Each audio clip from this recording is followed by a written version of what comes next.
Salve! Kembali lagi di Sanctus TV. Pernahkah kamu kehilangan barang-barang yang mempunyai nilai sentimental, seperti misalnya perhiasan, buku, binatang peliharaan, atau bahkan meminta dipertemukan dengan jodoh? Bahkan kamu sudah mencarinya kemana-mana dan tidak dapat menemukannya kembali.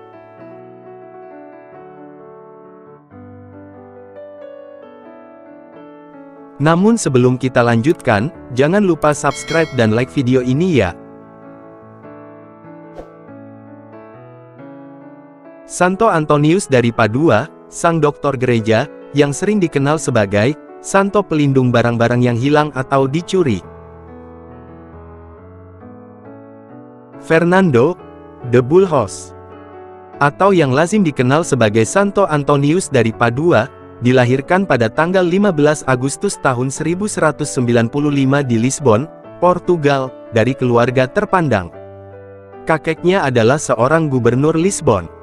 Maka sebenarnya, ia bukan orang Italia. Namun karena Padua, Italia, adalah tempat terakhir di mana ia hidup dan dimakamkan, ia dikenal dengan nama Santo Antonius dari Padua. Ketika Antonius beranjak remaja, Ordo Fransiskan merupakan ordo yang masih muda, dengan misi mewartakan Injil ke daerah-daerah baru, termasuk ke daerah Maroko kepada orang-orang Mor. Namun bangsa Mor menolak Injil dan bahkan membunuh para misionaris Fransiskan itu. Relikui para misionaris tersebut ada yang disemayamkan di Kapel Agustinian di Coimbra, tempat Antonius menuntut ilmu sebagai biarawan Agustinian. Melihat relikui para misionaris tersebut, Antonius tergerak untuk menjadi biarawan Fransiskan, untuk menggantikan mereka. Setelah memperoleh izin dari pemimpin ordonya, Antonius bergabung dengan Ordo Fransiskan di tahun 1221. Ketika Antonius berpamitan meninggalkan mereka, salah seorang kanon berkata kepadanya dengan sedikit mengejek, "Pergilah saja, mungkin engkau akan menjadi santo dalam ordo yang baru itu." Antonius menjawab, "Saudara, bila engkau mendengar bahwa saya menjadi seorang santo, engkau akan memuji Tuhan karenanya." Ketika memakai jubah coklat Fransiskan, ia mengambil nama Antonius, untuk menghormati Santo Antonius Abbas, seorang kudus yang hidup sebagai pertapa dan pendoa. Didorong oleh semangat untuk mewartakan Injil kepada bangsa-bangsa lain, dan untuk wafat sebagai martir, Antonius tiba di Maroko di tahun yang sama. Namun sesampainya di sana, ia jatuh sakit sehingga harus terbaring terus di sepanjang musim dingin. Ketika tak kunjung pulih, ia harus kembali ke Eropa dengan naik kapal laut. Namun karena badai, kapal itu batal menghantarnya kembali ke Portugal dan berhenti di Sisilia. Para Fransiskan yang ada di sana memberi tumpangan, dan mengajaknya bergabung dalam segala kegiatan mereka. Santo Fransiskus juga ada di sana. Setelah pertemuan itu selesai, dan semua berpencar untuk melakukan pelbagai kegiatan mereka, Antonius berdiri terpaku sendirian tanpa tahu harus kemana. Kemudian Pater Guardian, kepala provinsial Romagna yang terkesan akan kesalehannya, menugaskan Antonius untuk memimpin misa di biara kecil bagi para bruder di Monte Paulo di Tuscany. Antonius tinggal di sebuah biara kecil selama sekitar 9 bulan, dengan berpuasa dan berdoa, melakukan pekerjaan di dapur dan biara. Tak ada yang mengetahui kepandaian Antonius, sampai ia dan para bruder itu, menghadiri tahbisan para Fransiskan dan Dominikan di Forli. Karena berbagai alasan, tidak ada pembicara yang datang di acara tersebut, sehingga Antonius ditugaskan untuk menyampaikan pesan kepada para hadirin. Namun Antonius berbicara dengan sangat luar biasa. Seorang uskup menulis, ia mulai dengan takut akan Allah, dan dengan kata-kata sederhana, tetapi sangat diterangi oleh rahmat Allah, sehingga ia langsung memikat para pendengarnya. Tak pernah sebelumnya, seseorang dapat bicara seperti dia. Setelah kejadian ini, Fransiskus memberi tugas kepada Antonius untuk mengajar teologi kepada para bruder Fransiskan. Selama 9 tahun Antonius berkhotbah di Prancis dan Italia. Kemanapun dia pergi, orang berkerumun mengikuti dia.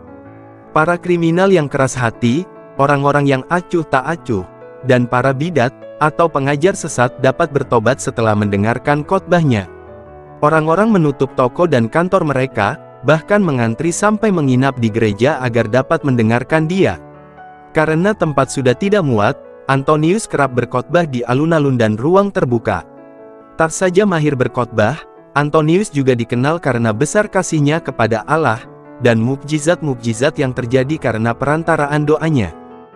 Ia memiliki berbagai karunia khusus, seperti membaca isi hati orang, mengenal nama orang lain tanpa diberitahu, dan di lokasi yaitu dapat berada di dua tempat pada waktu bersamaan.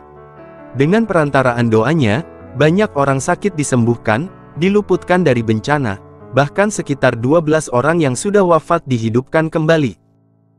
Sekali peristiwa, Antonius sedang berkhotbah di Rimini, di tepi pantai. Ia melihat bahwa sekelompok orang sesat mulai memutar badan dan meninggalkannya. Segera Antonius menghadap ke laut dan memanggil ikan-ikan.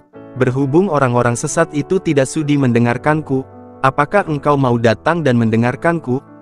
Dan sungguh menakjubkan, segerombolan besar ikan-ikan berenang mendatangi Antonius, dan mendongakkan kepala-kepala mereka di atas air, seolah mereka mendengar seruan Antonius.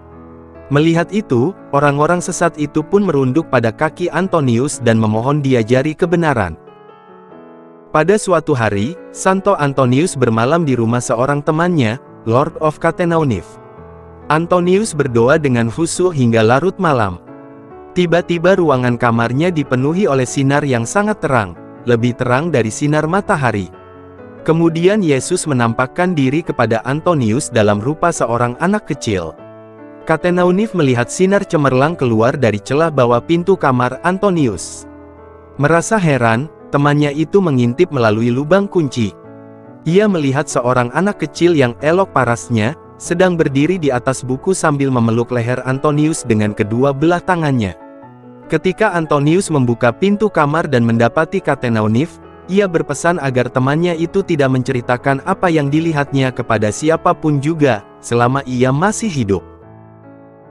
Salah satu contoh mukjizat yang paling mengherankan, terjadi ketika Antonius menjadi seorang imam pertapa di Padua.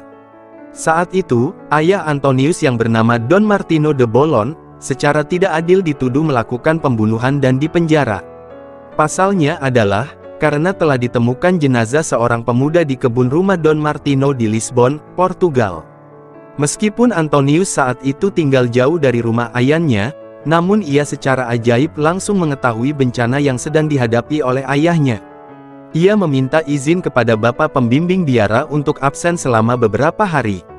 Lalu ia melakukan perjalanan dengan berjalan kaki dari Padua ke Lisbon, sambil berpikir apakah ia akan dapat sampai di Lisbon pada waktunya untuk membantu ayahnya. Namun tiba-tiba, secara ajaib, ia berada di Lisbon. Ia langsung masuk ke ruang pengadilan, ketika proses pengadilan ayahnya dimulai. Antonius menghadap kepada para hakim, yang sangat heran, bagaimana Antonius bisa berada di sana. Ketika Antonius menyatakan bahwa ayahnya tidak bersalah, mereka meminta bukti. Jawab Antonius, orang yang dibunuh itu sendiri akan menjadi saksi akan kebenaran kesaksian saya. Dibutuhkan iman yang sungguh besar untuk berkata demikian. Antonius lalu memimpin rombongan hakim dan para hadirin ke makam korban. Di sana Antonius memerintahkan agar kubur dibuka dan jenazah dibersihkan.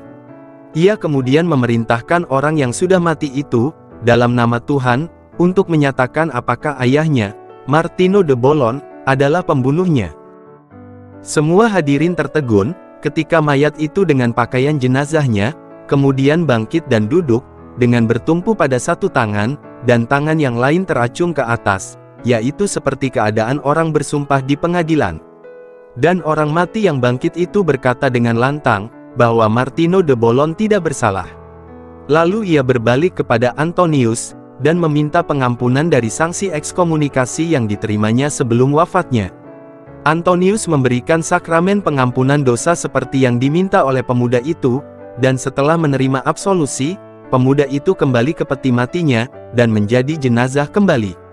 Para hakim yang sangat tertegun dan heran, bertanya kepada Antonius, tentang siapakah sesungguhnya pembunuh pemuda itu.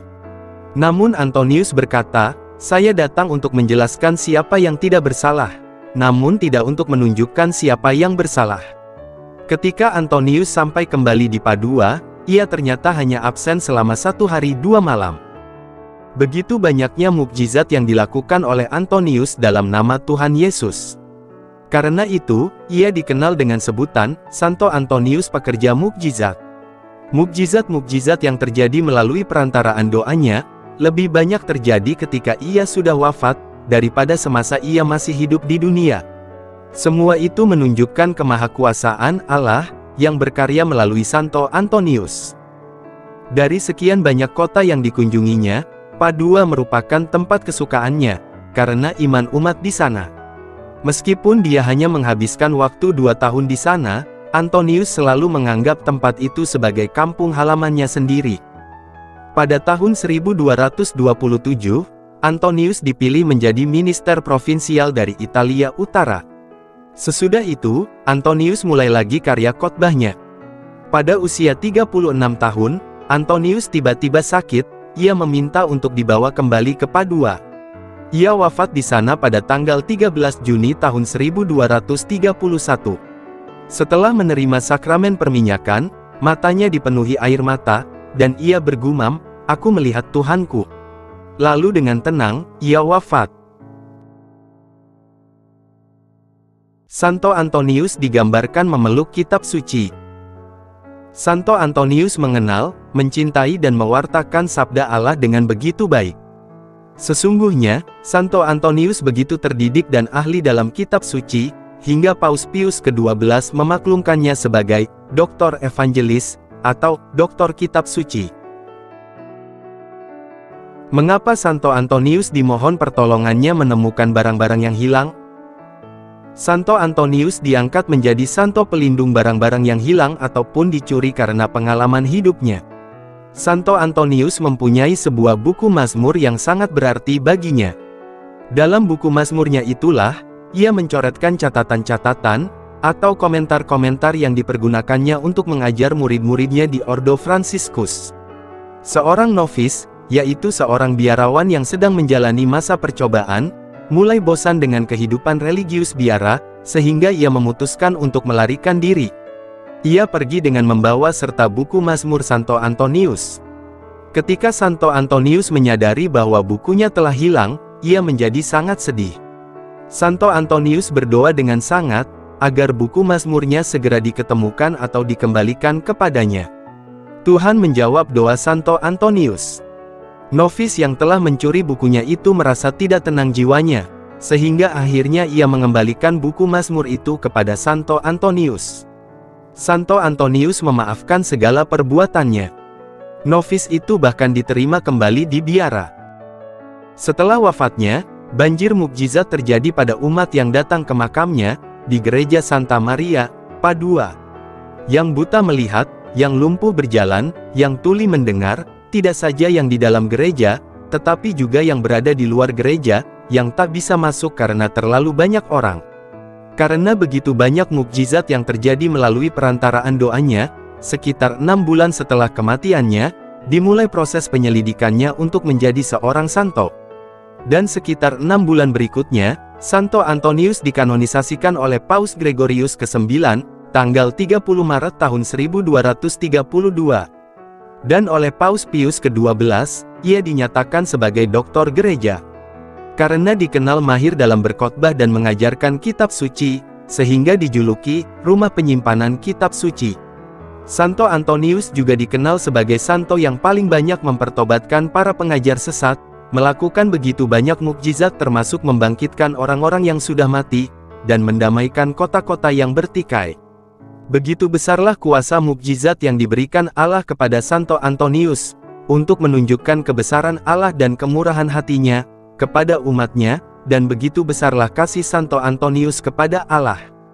Perayaan Santo Antonius jatuh pada peringatan hari kematiannya, yaitu tanggal 13 Juni. Santo Antonius juga dikenal sebagai pelindung para fakir miskin. Salam, Sanctus TV.